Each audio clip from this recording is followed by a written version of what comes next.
Hello everyone, चलिए start करते हैं एक नए टॉपिक की ओर, जो कि फिजिक्स के चैप्टर नंबर 1 का टॉपिक है। और इस टॉपिक में क्या है कि विद्युत विद्रोह के कारण निरक्ष पर विद्युत क्षेत्र की तीव्रता को अपने को निकालना है। इसे इंग्लिश में क्या कहेंगे? Electric field intensity at pole due to electric dipole के नाम से भी जाना जाता है। चलिए स्टार्ट करते हैं। तो सबसे पहले मैंने क्या बोला कि डाइपोल है तो दो चार्ज होंगे सेम और प्लस माइनस वाले अलग अलग होंगे। यहाँ तक बात समझ में आ गई। अब मैंने इनके बीच की दूरी कितनी मान ली? यहाँ से यहाँ तक की 2 है मान ली। यहाँ से यहाँ तक की दूरी हो गया 2 है। उसको मैंने आधे पे डिवाइड कर दिया तो ये हो जाएगा ए और ये हो जाएगा ए। बात समझ में आ गई। तो ये मैंने ए मान लिया और ये भी ए मान लिया। इसके सेंटर पॉइंट पे मैंने ओ पॉइंट मान लिया। अब मैंने इस माइनस वाले क्यू वाले पॉइंट से और प्लस क्यू वाले पॉइंट से मैंने किसी दूसरे पॉइंट इसके निरक्ष पर 90 डिग्री के एंगल पर कोई पॉइंट मान लिया पी, और पी से मैंने इस लाइन को यहाँ से यहाँ तक मिला दिया। बात समझ में आ गई। अब देखो माइनस का क्यू चार्ज है। अब मैंने इस पी पॉइंट पर क्या रखा है? कोई एक क्यू नोट चार्ज है जो कि कैसा होता है? पॉजिटिव चार्ज होता है। अब ये माइनस वाला चार्ज इस पॉजिटिव चार्ज के साथ में क्या करेगा? अट्रैक्शन, तो इसके पास आने की कोशिश करेगा। अगर ये प्लस वाला चार्ज है तो क्या करेगा? इससे रिपल्सन, तो इस वाले चार्ज को ये दूर भगाने की सोचेगा। यहाँ तक बात क्लियर होगी।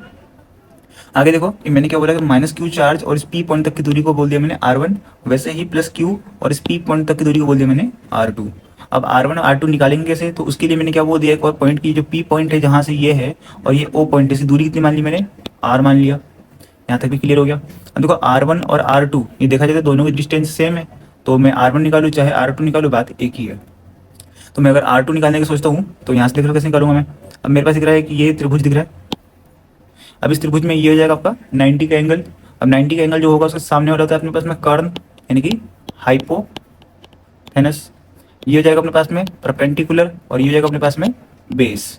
तो पाइथागोरस थ्योरम के अनुसार क्या होता है कि जब भी अपन क्या निकालेंगे, कर्ण का स्क्वायर निकालेंगे तो बराबर लंब का स्क्वायर प्लस आधार का स्क्वायर, ये करते हैं। तो यहाँ पे कर्ण हो जाएगा अपने लिए आर स्क्वायर हो जाएगा, यानी कि R2 का स्क्वायर। तो फाइनली क्या हो जाएगा? R2 का स्क्वायर बराबर अपने हो जाएगा R2 का स्क्वायर बराबर अपने हो जाएगा R2 का स्क्वायर बराबर R का स्क्वायर प्लस A का स्क्वायर। अब जब भी हम क्या करेंगे R2 निकालना हो तो ये अंडर रूट इधर आ जाएगा और इस टाइप से क्या बन जाएगा? R square plus A square बन जाएगा। सेम एज इट इज यहाँ पर भी अपन उसको यूज कर सकते हैं। तो यहाँ पे R1 बराबर हो जाएगा R square plus A square का अंडर रूट। क्लियर हो गया यहाँ तक?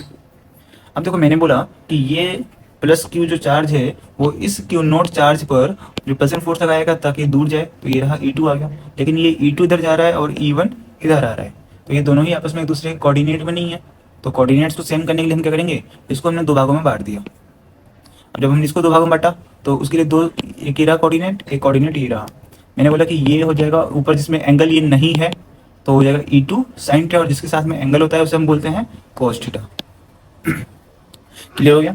उसके बाद बात करें हम E1 की, तो E1 को भी हमने दो भागों में बांट दिया। देखो E1 आ रहा है नीचे की तरफ, तो इसको मैं इस तरफ से बांट दूंगा और एक इस तरफ से बांट दूंगा। तो जिसके साथ में एंगल है उसको क्या बोल दूंगा? E1 cos थीटा, जिसके साथ में एंगल नहीं है E1 sin थीटा। ध्यान से देखो मैंने क्या बोला कि E1 और E2 ये दोनों भी आपस में इसका जो परिमाण है वो सेम है, लेकिन दिशा जो है वो अलग अलग हो गई। तो देखा जाए तो परिमाण सेम और दिशा में विपरीत है, तो एक दूसरे को कैंसिल आउट कर देंगे। इस बात को भी हम आगे प्रूव कर देंगे कैसे ना कैसे। माइनस क्यू चार्ज है तो माइनस क्यू आवेश के कारण तीव्रता कितनी आ जाएगी? E1 बराबर के क्यू अपन में R square plus A square, क्योंकि अपने पास फॉर्मूला होता है ना E बराबर के क्यू अपन में आर स्क्वायर। यहाँ पे हमने क्या मान लिया?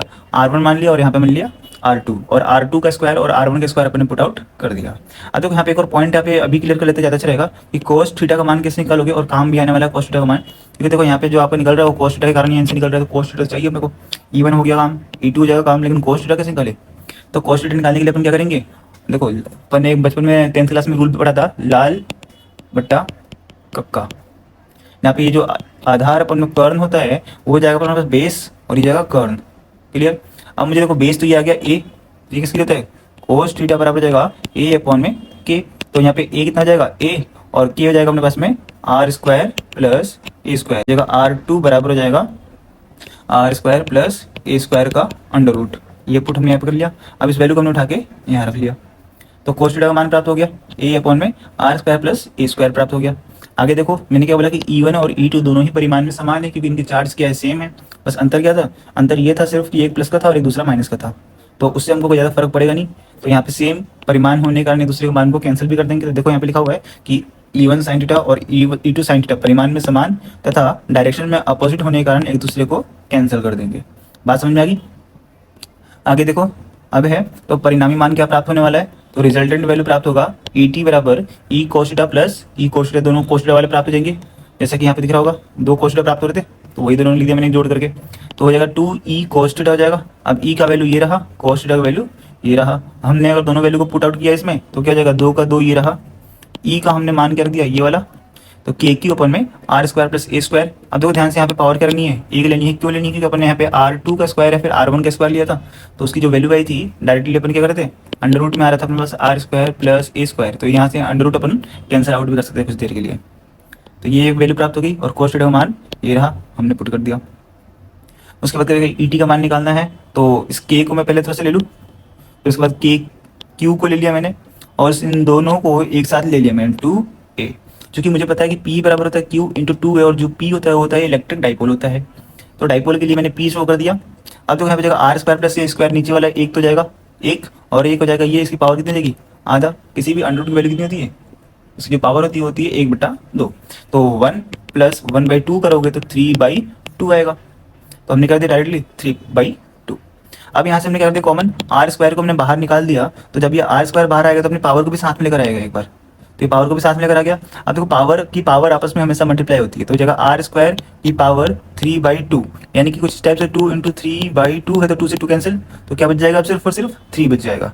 ये 3 बच गया, और ये वाली वैल्यू क्या बच जाएगा, देखो अब यहाँ से तो आर स्क्वायर बाहर आ गया, तो कुछ बच जाएगा नहीं, तो यहाँ पे क्या मान लूँ मैं, 1 मान लूंगा, और इसके नीचे जाएगा आर स्क्वायर और इसकी पूरी पावर हो जाएगी 3/2। यहाँ तक क्लियर हुआ? अब मैंने एक पॉइंट यहाँ पे क्या नोटिस कर दिया कि ए जो है वो आर से बहुत ज़्यादा छोटा हो, तो अब ए बहुत ज़्यादा छोटा है आर से, तो उसका जो रेशियो आएगा वो भी बहुत छोटा आएगा पॉइंटों में।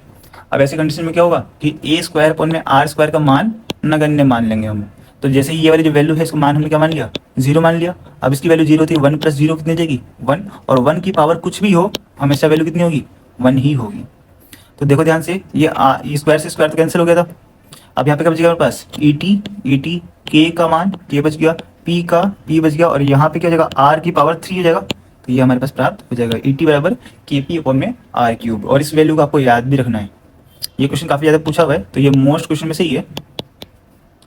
तो इस टाइप के सवाल जो है बोर्ड के एग्जाम में बहुत ज़्यादा पूछे जाते हैं, और उनके डेरिवेशन के बीच बीच में से भी सवाल बन जाते हैं। किसके लिए ये सवाल बन जाते हैं, नीट के लिए और IIT के लिए, इनके बीच बीच में से सवाल बनते हैं। थोड़ा सा लैंग्वेज को चेंज कर देंगे और आपसे सवाल पूछ लेंगे, तो बाकी इस पर ध्यान देने के बाद आराम से याद हो जाएगा।